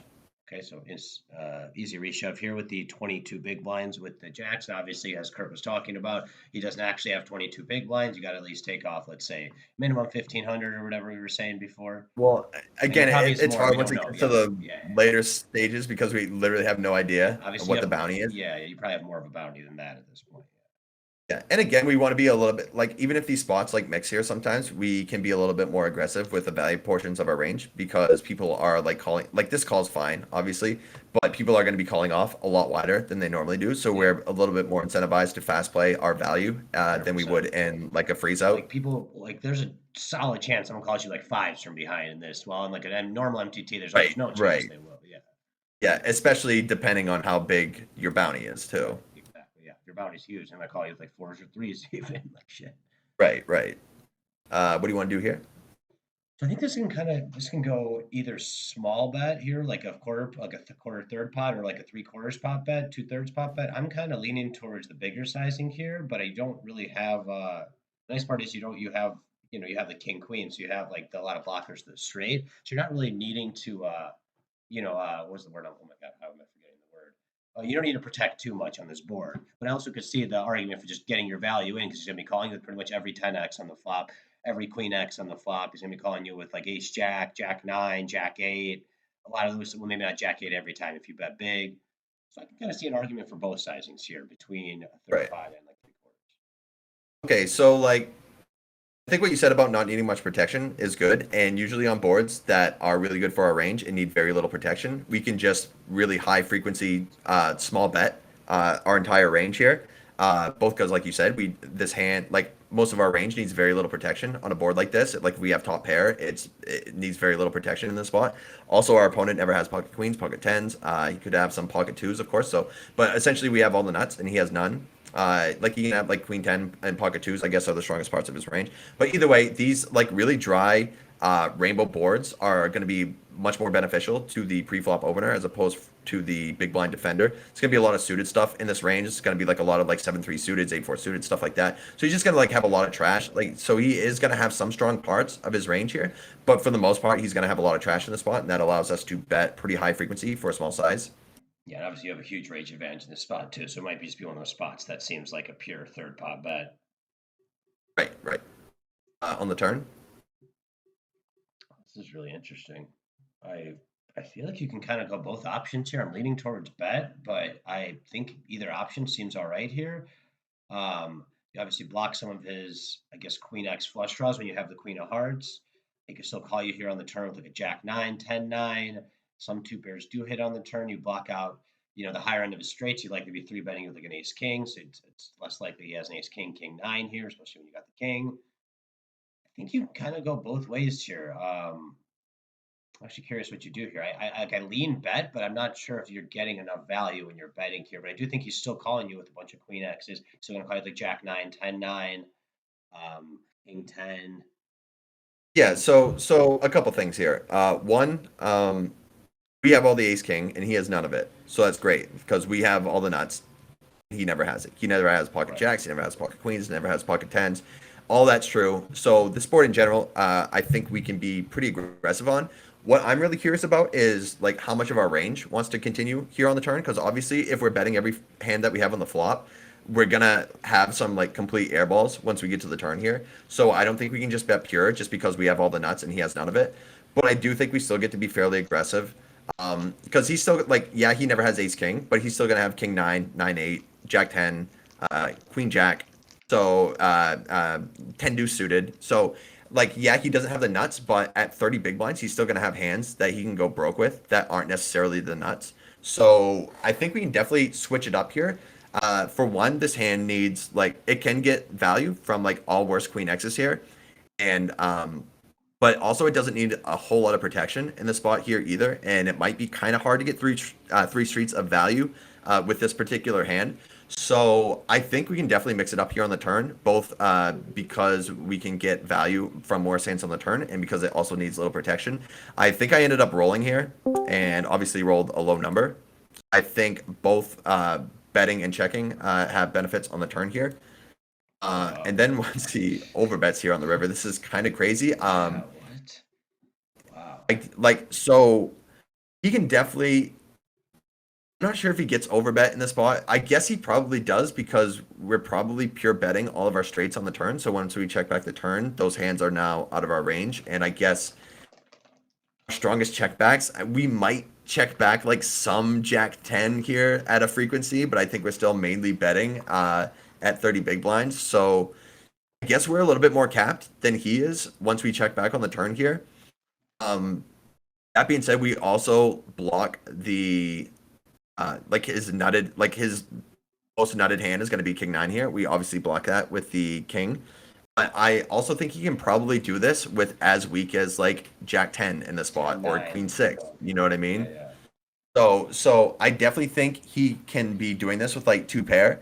So it's kind of difficult. I don't see the spot bluffed a whole lot for sure. Crazy spot. Like this is a crazy spot. Yeah, I just think in general our hand is probably too strong to fold here. And then also, as I was saying before, I think a lot of people don't really mix up their play enough here on the turn. So he may think that my range here is a lot weaker once we get to the river than it actually is. And this hand is probably like just too strong to end up folding here. But I kind of hate it because again, I don't see the spot bluffed very often. But I also think our hand is like just way too strong to end up folding. I honestly have no idea what I did, so I guess I'll just hear from you guys. What do you like doing in the spot?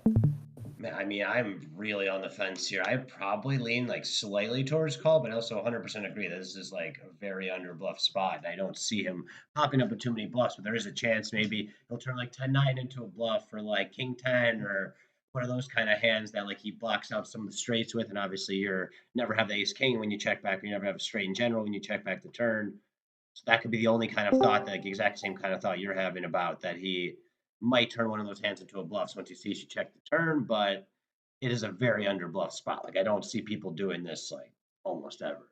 Right. I also think those hands are probably good enough to show down as well. True. And like bluff catch or show down. So, but yeah, maybe at some frequency he does get like some like low frequency bluff with some 10x with the blocker. But anyway, so I did call. Okay. Yeah. I honestly was not sure if I did or not. I think it basically just came down to this hand just being like too strong, blocking the nuts as well.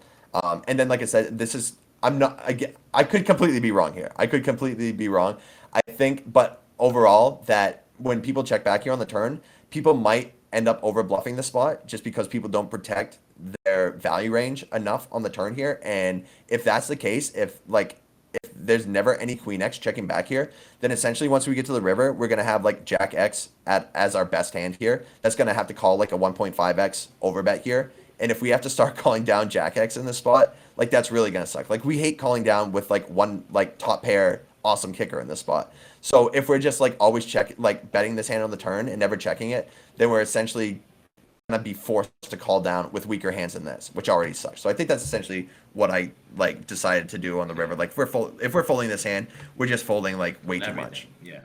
Wow. And he actually did turn this in. This is like, yeah, we should go into this a little bit more, because it's exactly what we're saying. He had one blocker. He had the worst part of all these hands we're talking about. He had one blocker. You know, he has the blocker to the ace. He knows you check back the turn. In his mind, oh, he doesn't have ace king. He doesn't have king 9.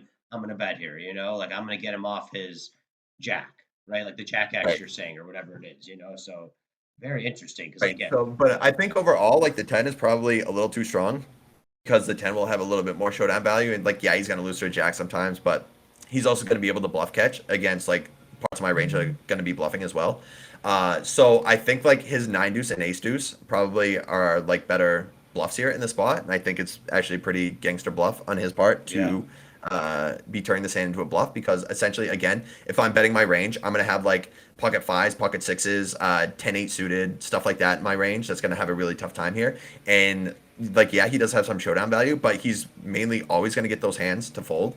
So if again, this is like, yeah, like he has some showdown value, but essentially there's like a lot of like better hands that he can fold out, and that he also blocks the nuts here as well. I think this is like a really good bluff in his spot. Yeah, especially because I think most of the population isn't checking back. I mean, like some people will check back king queen, but I don't think any of the most of the population isn't playing as like solver friendly of a style. I guess like some people are, but you're playing like mid stakes, so a lot of these people aren't. So this bluff will work a ton against these kind of players. People aren't checking back the turn enough with their like strong value hands, like a king queen or something, you know? Right. And I guess this is just like a really good spot to show why it's important to disguise the strength of your hand here sometimes, because then like when this player does make this massive overbet, you're going to have to defend an even weaker part of your range than this.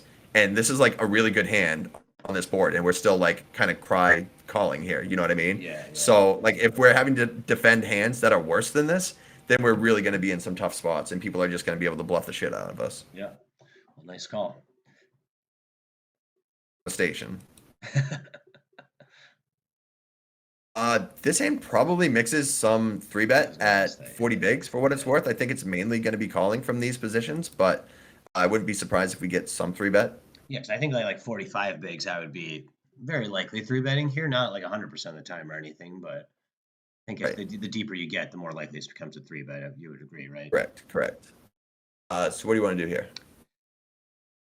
I mean, like I feel like I 20% usually pot. just fold here. Yeah, I mean, I think I usually just fold, but I don't know if there's more to this spot that I'm missing. I mean, it could be obviously he's betting 1/5 pot, but you're out of position. You're 3 ways. Ranges don't play very well 3 ways. You do have backdoors.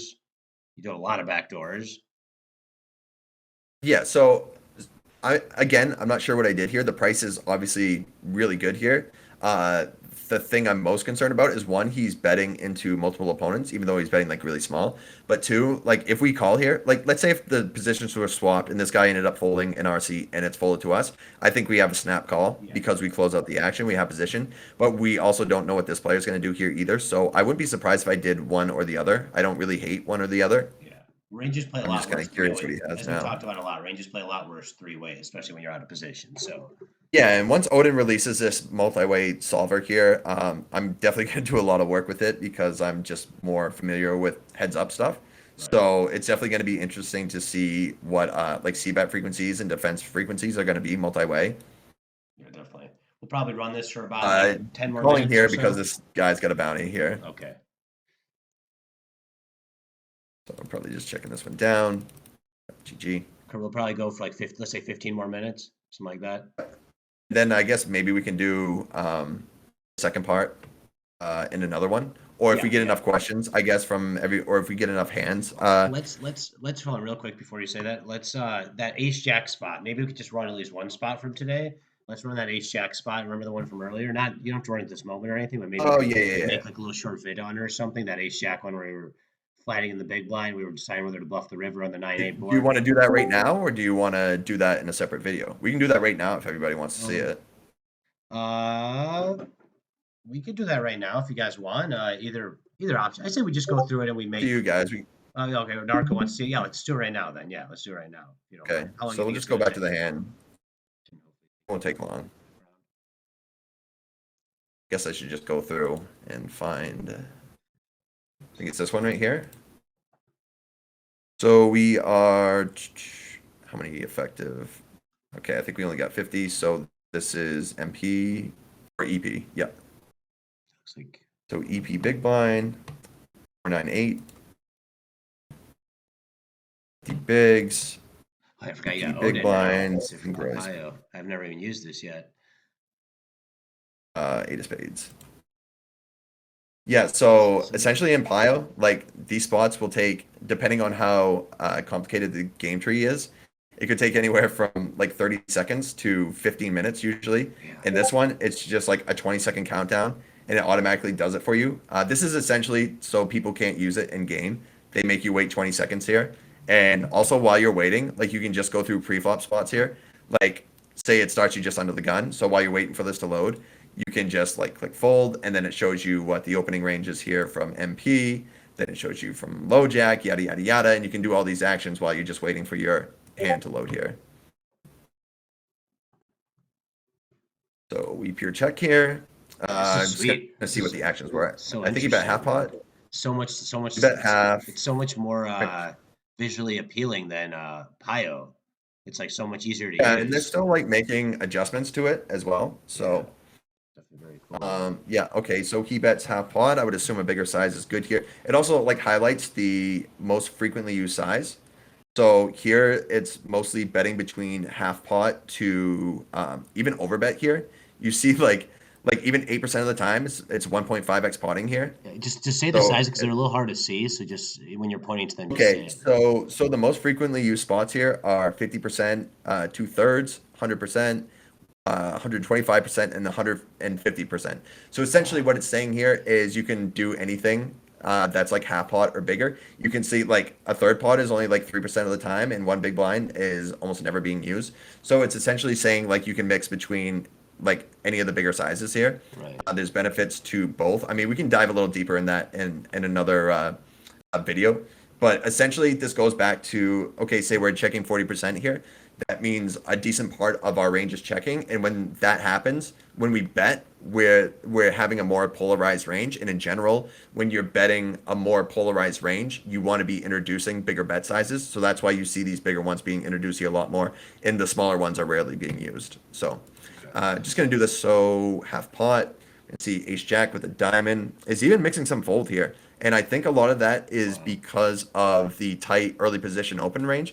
Mhm. Ace jack with the ace of diamonds is pure calling, but still pretty interesting to see that for half pot they are mixing some fold with the jack of diamonds. I wouldn't have expected that at all. Yeah, it looks like it was Was like it 60% fold or deuce, something, right? deuce of clubs, seven of hearts? What's up? Wait, hold on, I forgot what I said. It looked like it was mixing. Wait, sorry, I was on that last street. I didn't.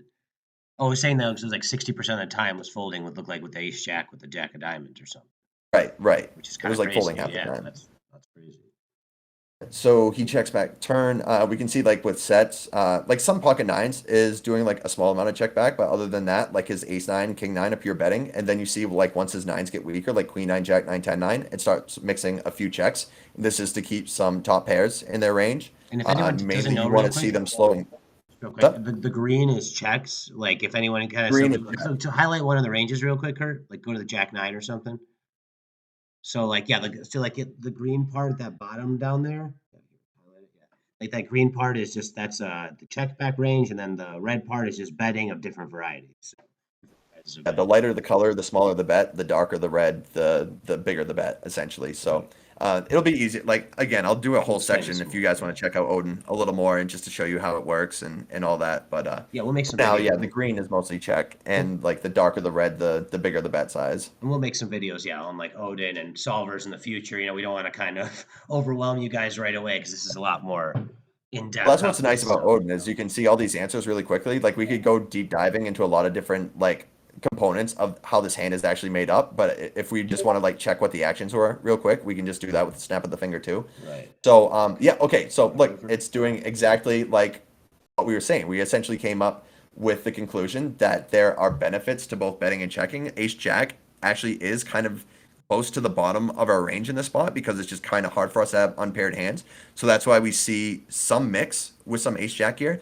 And then I think the flip side is it's also strong enough to be showing down here and winning. So that's why it's allowing checks at some frequency as Yeah. well. It looks like it's picking a And very small betting sizing, is what I'm noticing too. Like the sizing it's picking isn't like a giant bet. It's like kind of going like looks like a lot of bright pink and you know what I mean, little light yellow, it's light red. essentially mixing here between block bet and like full pot to 1.5x pot here.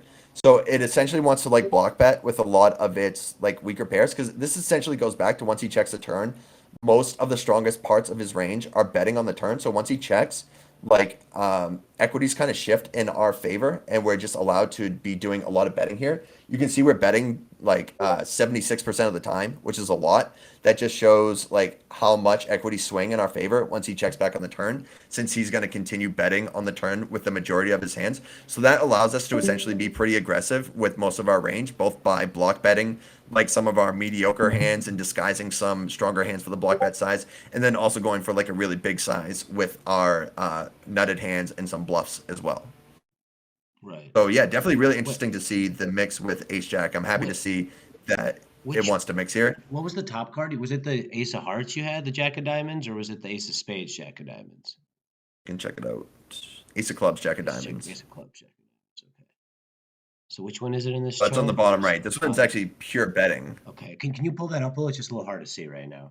Can you pull up your screen a I little? Yeah, there you go. can. There you This go. is probably the best I can do here. Yeah, yeah. Just so we can see the bottom right is the one Kurt's talking about. So it looks like it is playing as actually a pure bet in this spot, just a smaller sized bet. A lot of the other green ones are not the exact combo we have here. Um, Well, it's just interesting to see which suited combos want to be betting a little bit more, and that's something like we could dive into ourselves, like with the suits, because obviously like it's telling us something. Like there's a big difference, like why Ace Jack with the Ace of Spades wants to basically pure check, and Ace Jack with the Ace of Clubs here wants to pure bet. So that's like another thing you have to kind of dive into to see why it would play like that. It usually has to do with what cards are in your opponent's range as opposed to what ones you have. So again, we won't dive into that right now, really getting nitpicky with the different combos and which ones like to do it. It's just interesting to see that we essentially our conclusion here was that our hand is both like strong enough to check down for showdown, but also has some reasons for bluffing as well. And seeing a mixed frequency here is nice to see because that essentially gives us the fact that the conclusions we made were correct. Like there's reasons for both, right. and that's why you see a mix here. Yeah. All right. I Yeah. like So it. interesting Sweet. spot for Yeah, sure. yeah. Interesting spot. Maybe we'll go over like a couple more and then we'll be done. Something like that. Two, three more or something. Sure. Something like that. Then we'll be done. We leave off on. Um, We you had played the jacks. I jacks. remember you won that one. I think king, queen. You Queen made was the a big call. We one. folded here. King Jack we did. Okay, so I Six think we're five right was here. Let's go right here. Easy you win one. poker Very tournaments. nice. Oh, there we go. There we go. Now the good stuff. Yeah, now we're running pure. All right. So again, this plays purely as a third pot. C-bet, you should be betting with your whole range Yeah. here, small. Well, it's actually kind of interesting in. Well, I didn't see this actually. This guy somehow folded like Oh with yeah, only. yeah. Oh yes, the guy's calling very So wide in the big. Yeah, yeah. Oh yeah, yeah, for he's going sure. to be calling like any two here. So essentially, we can treat this like Maybe he's bet. defending big blind because he's going to be defending any two, and this guy's like so short here, or at least he should be. So usually against a small blind, this calling range is going to be tighter, so we can't just like c bet even on these like drier boards. I don't think we can necessarily c bet as aggressively as we were versus big blind, who's going to have a lot weaker range than a small blind calling range. Hmm. But in general, this board's just like super dry, and I'm going to be betting here a lot. Turn. Well, the turn. I mean, the turn. I think you can kind of go a variety of ways because you have the ace of clubs, but I like just betting big here, kind of intending to probably just get it on the river. So I probably would just kind of pick a. You don't really need to block much though. So it's kind of an interesting note on that one. But I would probably just bet here to go all in on the river. You also have the bounty aspect too, which lowers your stack a little bit. I think there are going to be a lot of king axes he's calling you, a lot of eight axes. Probably a lot of eight X's he calls you on the turn here. You could also have an eight X of clubs, which you might check shove on the turn or something like that. Yeah, I think it's just a good moment to start getting your value, especially when he's calling you here in the small blind. Like I think he's screaming that he at worst has like an ace two or something, and he's gonna have an eight X or a king X very often, which seems like a great spot to kind of go in and get your value. And I like to go that equilibrium sizing on the turn and river so they match when you're shoving on the So I river. think like the biggest thing with aces here is that it unblocks the top of his calling range, which is going to be king X, obviously. Hmm. So I think with a hand like aces, we're just going to be like pure betting here. We could get some check back, but again, I think unblocking the king makes us want to be pretty aggressive here because it's more likely that he calls down as let's say we have like king seven of diamonds in this spot. Maybe we want to be checking back a little bit there because we have a weaker king and also block like the top part of his calling range. So I might want to be mixing with a hand like that a little more and then just pure betting with like aces that unblocks all the top of his range here. Exact sizing I was thinking, yeah. But yeah, it makes sense. Wow, Wow, look at you we go. are running pure here. We could Um, okay, so so the bound these guys all spots in on are the always small like, blind. oh yeah, yeah, yeah. Okay, so this just looks like a steal here. I was gonna say this spot is like one of the more underbluff spots in poker, like the three bet in the big blind versus an EP open. This is mainly just gonna be like close to the nuts. Like I even think at 40 bigs we start mixing with like maybe pocket tens. Like it's probably a pretty high frequency call here, and Jack starts mixing. But yeah, I think in general people do underbluff this spot here and are just more weighted towards nuts. But with this guy, like we can easily be like squeezing the spot just because this guy can be like really wide. Yeah. Either way, easy squeeze. Easy And I game. know you sized up a little bit. Would you be choosing you probably go a little smaller if that small blind wasn't involved, I would imagine. You kind of went like I think it was like a 4.5x or something. Pre-flop, pre-flop.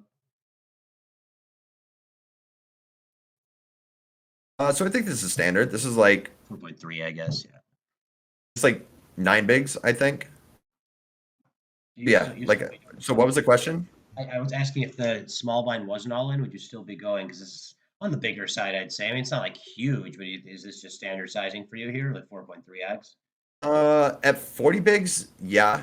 We also usually want to size up a little bit more in the big blind, mainly because our three betting range in the big blind is going to be more polarized than it would be in the small blind, mainly because like we're already getting a good price to call in the big blind. So a lot of those hands are just going to be uh, calling a little bit more than if we're in the small blind. In the small blind, we're a little bit more incentivized to three bet more of a linear range because we can also fold out the big blind and essentially play heads up. As opposed to like if we're in the big blind, we close out the action always. You know what I mean? Yeah. So there's less of a chance you end up playing the pot multi-way. So I would have like a smaller three bet size in the small blind with a more linear range, and then with a more polarized range. Again, and this is true in all forms of all instances of poker. When we're incorporating a more polarized strategy, we want to be sizing up a little bit more than we normally would. So that's why you see a little bit of a bigger three bet size in the big blind um, And as opposed to in the small and blind. just in case you guys don't know, when he says polarized, polarized means like the top of your range or the very bottom of your range. So like your Right. bluffs and then your biggest part of your range.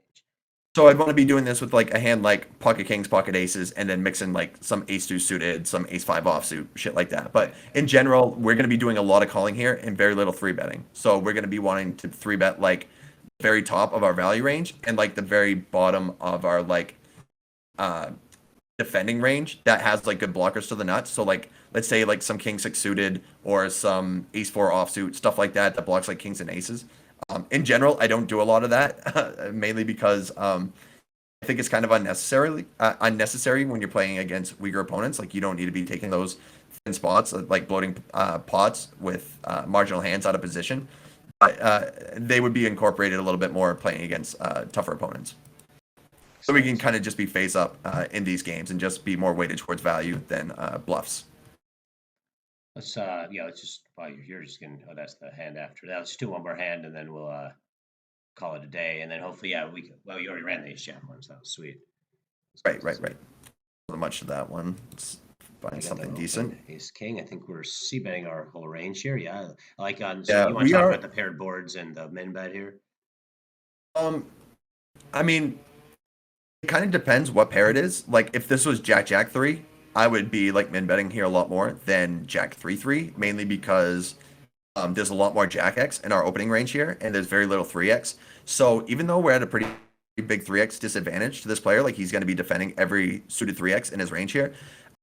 There's still going to be a lot of shit in his range that he just can't defend to. Like a lot of like 7-4 of clubs here is going to be a tough defend.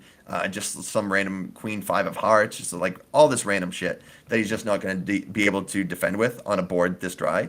So we can essentially just use like a really small size here, and he's just not going to be able to call the appropriate amount of hands that he's actually supposed to. So we Yeah. actually make a lot of money just by like c betting really small And even on a if you're board not, this dry. and even if you're not min betting, like 2K is fine and whatever, like quarter pop bet. It Right. doesn't have to Something be on the min. small Yeah, side. yeah. It doesn't have to be min, but Right. something Right. very small. Right. Guess we'll see how this. So yeah, I guess you want to leave it off on the queen nine here, Yeah, yeah. and we Let's can go. pick this up at another time. Yeah, yeah. Sounds good. Is there any way you could Yeah, just cool. mark that in there? What's up? I guess we'll remember for next time. But if you could, I don't know if you could somehow mark it so we could just pick it up from here next time anyway.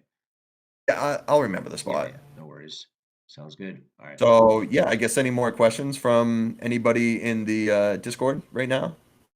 Yeah, if anyone wants to fire any questions or if anyone wants to talk, you're welcome to. I think if I might have to unmute you, but just let me know if anyone has anything. But if not, yeah, I think it's been a really good session. Obviously, hopefully you learned a thing or two. I know some of it was probably, decently high level talk of some of it, but we try to hopefully keep it fairly simple. And, I know Kurt does a really good job explaining everything. And just ask any questions you got, especially to, either of us. And Kurt does an amazing job explaining like his thought process through hands. And yeah, just ask away, and we'll keep these going. Want to get these going twice a week at least. And yeah, definitely just want to keep it going and help you guys learn. And we think this is like the best way for you guys to learn. Like I said, in the future, we want to be reviewing your guys' hands. So, we were talking to Found in Flood yesterday and Kenny. And yeah, if you guys want to, or Narco Cop, obviously you could send us any you guys want to. That's the move. Bob Dog, Preacher. any of you guys just want to send slammer, you just want to send some hands our way or some hand histories, we'll have some good stuff to review here in the future. Like we'd like to either next time we'll pick up off this Queen Nine hand, or we can review one of your hand histories coming up, or just some hands. Doesn't have to be a whole hand history. Just send us 5 to 7 hands or 5 hands that are tricky. Well, So not 5 to 7 total. I mean, we'll pick 5 to 7 hands okay, that the gotcha. Discord members give us, but we'll probably only do one of each so everybody gets one hand. And you know what I mean? Then everybody gets a chance to like tell us, basically to get involved. We'll Yeah, pick 5 to 7 hands depending on how long the spot takes, and we'll do our analysis, and we'll let whoever played the hand come on the Discord and just give their thought process throughout the hand, and we'll be able to interact that way. yeah, for sure. And Found and Flood just asked a kind of question about the solvers. And yeah, like I have Pile Solver, but I think in the future I'll probably very likely get Odin. Just Pile Solver's just kind of been the norm for a long time, so it's what I have. But yeah, in the future Odin might be the one to go with. The nice part about Odin, it's so much less intensive on your computer. You can run it on a browser, and like you just saw, Kurt just ran that hand in like 3 minutes. That hand would have taken 10 to Like 15 20 minutes. seconds. Yeah, or 20 seconds you ran it. Yeah, then Pio, sometimes you literally have to just sit there and wait for, like, I have to close every program on my computer when I run Pio, like complicated Yeah, ones. it slows everything No, down my, quite a mine, bit Kurt, too. mine won't let me run it. It literally says like you don't have enough memory. You need to close something.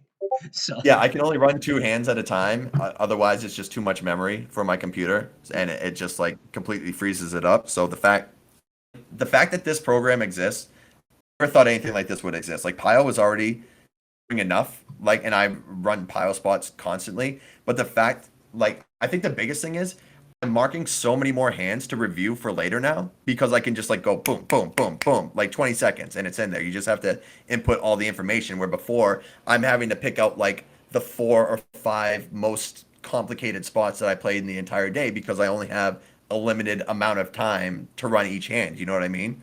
And now I can just even these like little questions that I have, like, oh, should I have like a full range C bet spot, or do I full range C bet here, or do I mix sizes? Do I mix checking? Yada yada yada. So even though they might be like small, kind of insignificant spots that aren't too complex, it's still good that I can mark them and just check them within 20 seconds and just to see if I was right. So I'm actually studying a lot more hands, a lot faster this way. It's really great. yeah, it's a lot more like I was just writing user-friendly interface too. It's just Pio is definitely more of like I feel like someone could like learn this a lot quicker how to use it while Pio. Odin's idiot proof, which is a great part about it. And the thing with Pio is your outputs are only going to be as good as your inputs are, basically. So if you're not putting in the right information, you're not going to receive the correct information when it comes out. The thing about Odin is they ran every single bet size for the spot at every single stack size, every position. So it tells you like a lot of the bet sizes that you should be using that maybe you weren't inputting in Pio when you were starting your simulation. So that's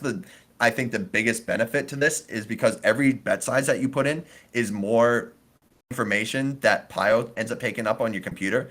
And like I said, the more complex the game tree is, the longer it takes to solve a spot. The fact that it's giving us every single bet size for every single spot here, and we can get it within 20 seconds is just like amazing. I never thought anything like this would happen with study material. That is amazing. So they ran all the bet sizes before and pretty much gave you like the Every ideal bet ones. size, every position, every stack size, like, and you get it all within 20 seconds. It's That's kind so of cool. crazy. Yeah, because yeah, in Pio you have to put in your own bet sizes pretty much. You gotta figure out what the best Right. ones are, and a lot of times you gotta go back after you ran the equation and then, oh, okay, it turns out these aren't the best size. Like we're gonna take out, we got 8 sizes here. Okay, these 3 are the best ones, so we're gonna rerun it with these 3 sizes and see what the best ones is. Well, Odin, you don't have to do any of that shit.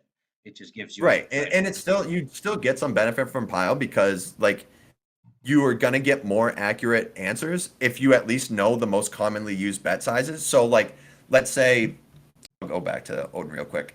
Let's just say like on the flop here, um, it says that we use like all these different sizes, but we're not going to get the most accurate output because these sizes are in here and you're going to see them at some frequency. So if you actually take these two small sizes out and rerun the sim to just basically use like half pot, pot, and 1.5x pot, you're going to get a more accurate answer when it comes to your betting strategy here because you're taking out sizes that don't work and you're going to get a different output for that. So essentially, the way you can both use Odin and Pio is Odin's going to tell you the most frequently used sizes, and then you can just copy that information and incorporate it into Pio, and then you're going to get a more accurate output than you're actually getting from Odin because it's still using sizes here that are irrelevant to this specific spot.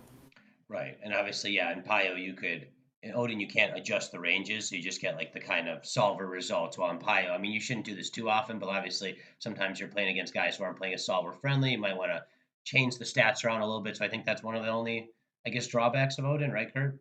Right, and I was talking with Pete about that too, and essentially, like what I said is, if you think your opponent's under bluffing, then just take out the bottom of what Odin tells you to be defending, pretty much. So, and just call like with a tighter part of your range. You know what I mean? Yeah.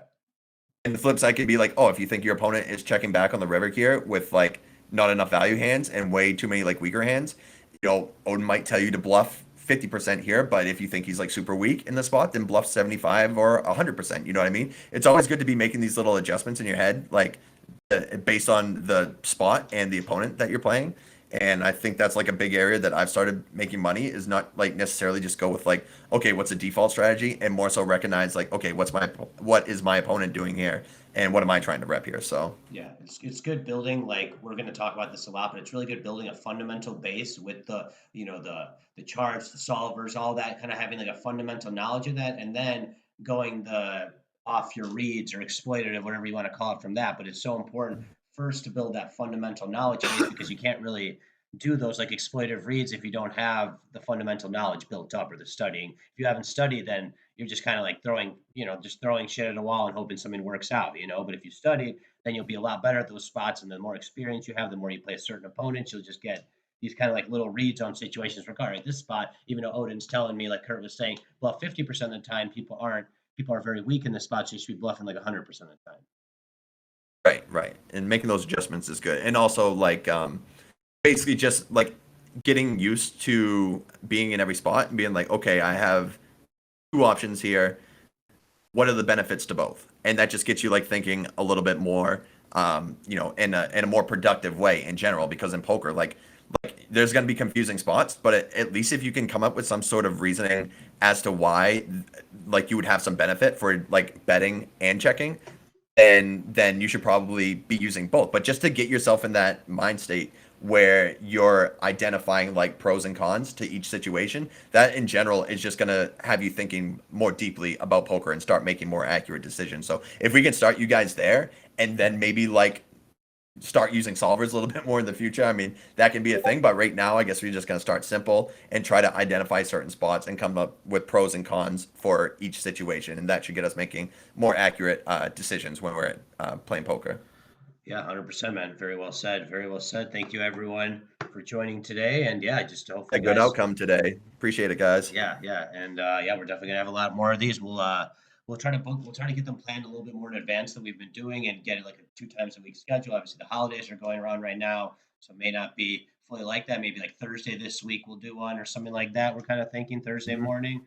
And I'll talk to Kurt more about it, and we'll get it on the books. And yeah, thanks everyone for joining. Good turnout, and appreciate everyone hopping along and chatting along. Thanks everyone. Yeah, yeah, appreciate it, guys. Hopefully, we'll see you on Thursday. All right, see y'all soon, everyone. All right, Bye later, bye. guys. Have a good one. Okay, by the way, I'll be streaming tonight, guys, too. I'll be streaming tonight around 7:30 Eastern time or so. We'll be starting maybe a little bit earlier. So tune in for that. Go. All right. Later, everyone. Bye bye. Later, guys.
Stream.